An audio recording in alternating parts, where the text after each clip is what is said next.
Islamic group gives Nigerian university 7-day ultimatum to allow Muslim female students use hijab, niqab on campus. Welcome to the news, and please subscribe to our channel.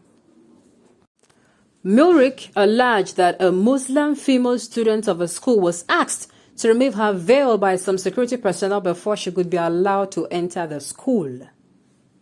An Islamic advocacy organization, Muslim Rights Concern, Murik, on Monday revoked the management of the Federal University of Agriculture in Abeokuta, Funab, the Ogun State capital, for placing a ban on the use of hijab and niqab by Muslim female students on campus. The group described the action as sentimental and against the provision of the Constitution which accommodates the coexistence of different religions in the country. Murik alleged that if Muslim female students of a school was asked to remove her veil by some security personnel before she could be allowed to enter the school. This, according to the Islamic group, was a display of hate and an effort by the institution to profile innocent Muslim female students on campus. It, however, gave the management 7 days to change its position or risk a democratic action by the Muslim students on campus. Murik director Professor Ishaq Akintola said in a statement on Monday, no institution of learning from primary to tertiary, whether federal, state, or even private, has the right to prohibit the use of hijab or niqab. In a contravention of the provision of Section 38(1) and 2 of the 1999 Constitution of the Federal Republic of Nigeria, as amended, which says, inter alia, every person shall be entitled to freedom of thought, conscience, and religion, including the freedom to change his religion of belief and freedom, either alone or in community with others, and in public or in private, to manifest and propagate his religion or belief in worship, teaching, practice, and observance. Furthermore, Article 18 of the International Covenant on Civil and Political Rights, ICCPR, guarantees the right to freedom of religion unconditionally. In addition, Article 9 of the European Convention for the Protection of Human Rights and Fundamental Freedoms contains the right to have respect for the religious feelings of believers. But Funab authorities have no respect for the religious feelings of Muslims. This must stop. The problem with some non-Muslim heads of educational institutions and public offices in the Southwest is that they wrongly assume that they can compel Muslims under them to abide by their own non-Muslim way of dressing. They therefore go all out to enact rules and regulations which disallow Muslims from dressing like Muslims.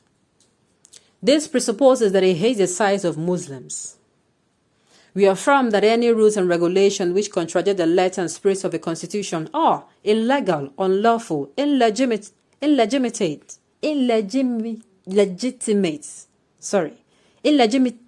and unconstitutional. This is the import of Chapter 1, Part 1, Section 1(1) of the 3 of the Constitution, which stipulates,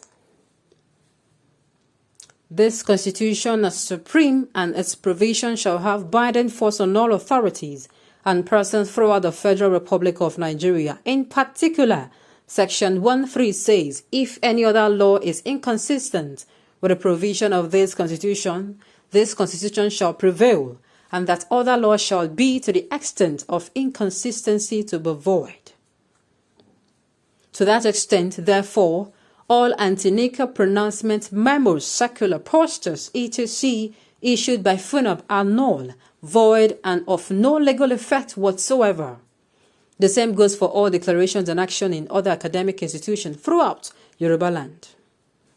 We are not aware of the security implications of the use of niqab and hijab, particularly in these days of general insecurity, and we are going to be pragmatic in our approach to this danger. There is the assumption that the dresses may aid shoplifting in campus, bookshop, or libraries. Weapons may also be hidden under such clothing.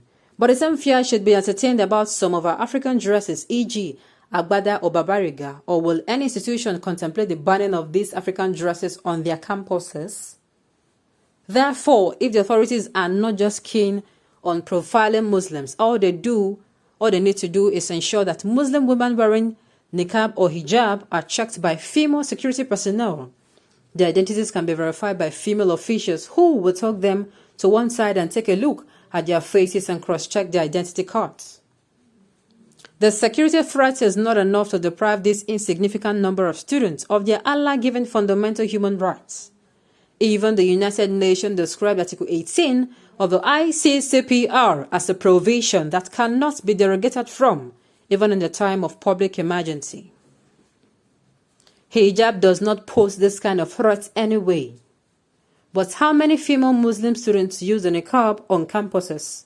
There are very few, perhaps 2 or 3 or a maximum of 5 on campus. Those using niqab are very few, all because unlike hijab, the niqab is not mandatory. It is a matter of choice, but at the same time, it is a symptom of deeper spiritual journey into the labyrinth of taqwa piety. Therefore, any Muslim woman who chooses to use niqab has simply elected not to dress to kill or to show her cuff just to make men salivate and run after her. Even for this reason alone, she deserves love and respect and not hate and humiliation.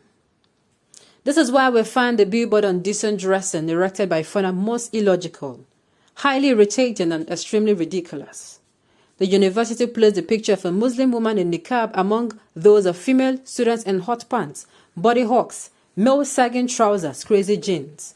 We strongly condemn this act of provocation and we demand that a Muslim woman's picture will be removed from the billboard without delay. FUNAB must also withdraw the ban placed on niqab within 7 days, or Muslim students in the institution will embark on peaceful demonstration as from Monday 6 December 2021. FUNAB is advised not to test our will or that of the Muslim students. Now, in the state of a country, please allow me to say this. In everything wrong with Nigeria, this should be an issue now. Please, I'm not speaking from a place of sentiment. Well, yes, thank God they themselves are saying, especially now where things, look, these things, let me just say this. This particular incident, before such students come into